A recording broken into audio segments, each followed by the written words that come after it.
doctor Fernando Londoño era un colaborador, sí, o sea, una persona de ultraderecha radical, ya. Al nivel de gobierno había un chiste que se decía mucho, que Londoño era tan facho, tan de derecha, que decía que Uribe era comunista. Ya.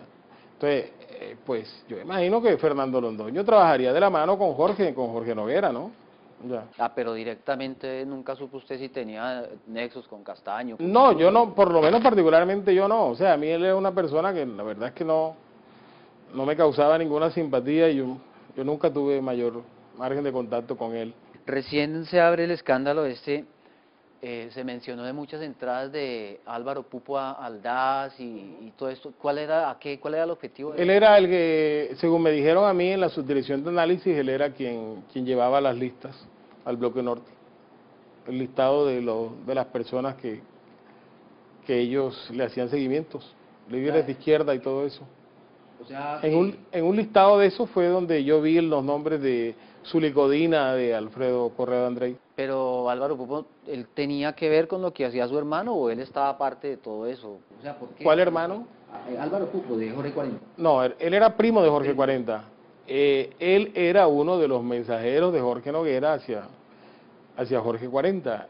¿Por qué? Porque Jorge, o sea, yo a Álvaro Pupo lo veía pues en esa entrada y tal, yo nunca fui amigo de él, pero muchas cosas que él me decía que las transmitiera, y él me decía, pero ya yo mandé a decir con Álvaro también.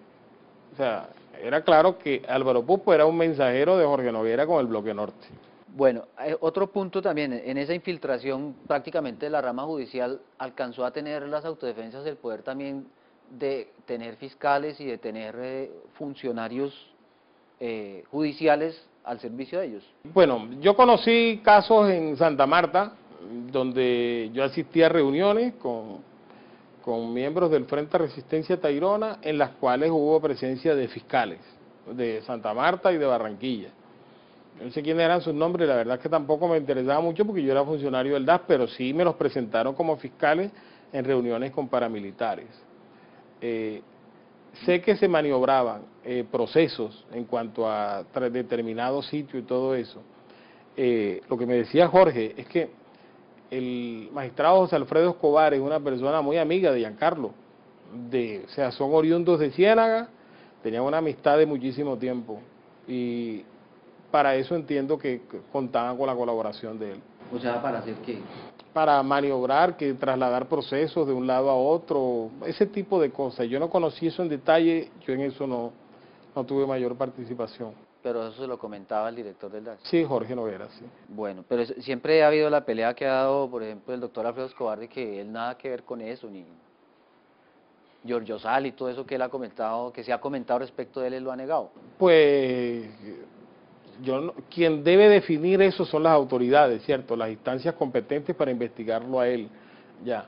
Pero yo sí sé que él era muy cercano a Giancarlo y tenía cierta amistad con Jorge Noguera también. Inclusive, yo sospecho que muchas de las maniobras que se hicieron en mi proceso penal fueron orquestadas por ellos a través de José Alfredo Escobar. Siempre he tenido esa sospecha. El juez que me condenó a mí por 6 delitos, me condenó a 27 años y por la rebaja de la tercera parte me lo dejó en 18. Ariel Garzón, que fue capturado conmigo, con un delito menos, tenía 5, y el más grave lo teníamos ambos. El mismo juez, yéndose a Ariel a juicio, lo condenó a 8 años. Es decir, ese es un funcionario venal, Ardolfo, un funcionario corrupto.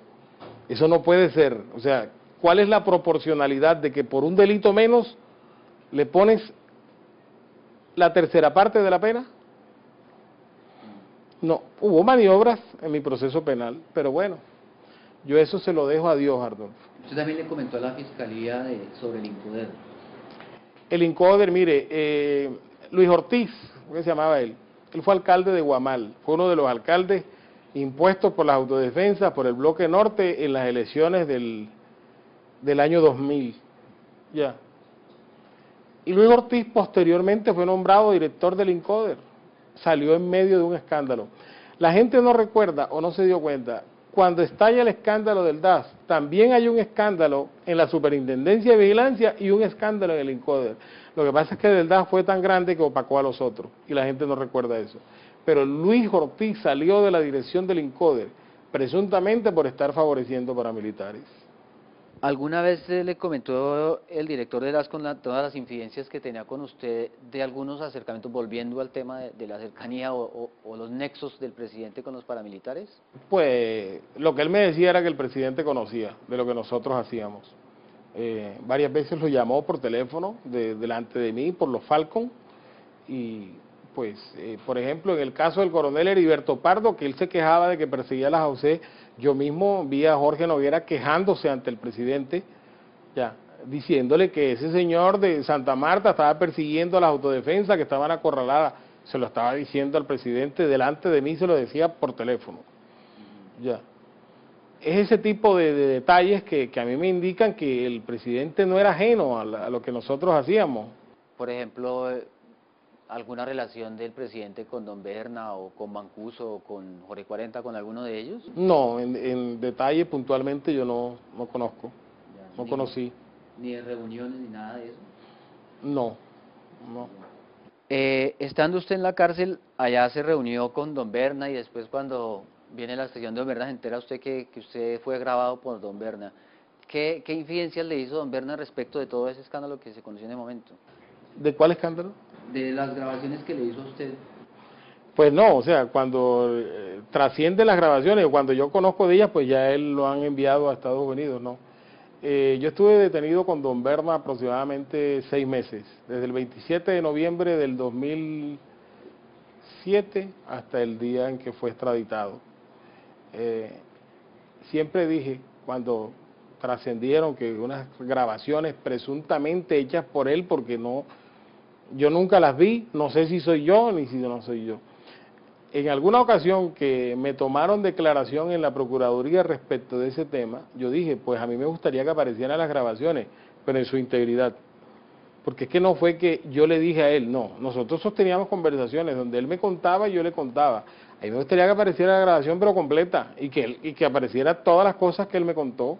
¿Y cómo que le contó? No, él me hablaba a mí, o sea, imagínate, Arnulfo, nosotros en 6 meses juntos, en aislamiento como estábamos, nosotros estábamos los dos solos en ese sitio de reclusión.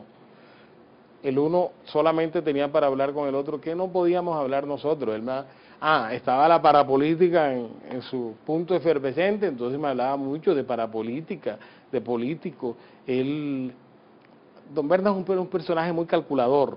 Entonces, él quería, pero no quería, utilizaba mucho a Rocío de manera, pues, que Rocío no se daba cuenta, pero en verdad él la utilizaba. Ya. Rocío iba mucho de nosotros antes de ser detenida. Cuando Rocío habló de Nancy Patricia Gutiérrez, la senadora y todo eso, él me reconocía que eso era cierto, que era tal como él me lo decía. Los vínculos con autodefensas de Nancy Patricia Gutiérrez, de Armando Benedetti, inclusive me dijo que el día del pacto de Caramelo pues se había embriagado allá, ya, que eso había sido todo un episodio gracioso. El doctor Benedetti siempre le he escuchado, no, es que eso fue en el 2003 y ya las elecciones habían pasado. No, es que un político no solo tiene, usted más que nadie lo sabe, un político no solo tiene interés en su propia elección, sino en que sean elegidos sus copartidarios. Y si usted no recuerda, en octubre del 2003 había elecciones regionales, es decir, no fue que en el 2003 no hubo elección de Congreso, pero elecciones sí. Y por ejemplo, la hermana del senador yo creo que es concejala, ¿no? Entonces, si había un interés electoral, y si hubo acuerdos electorales, según me dijo Don Berna, ese día de Armando Benedetti. ¿Y de quién más? Mauricio Parodi, Oscar Suárez Mira, Javier Cáceres también me hablaba de él.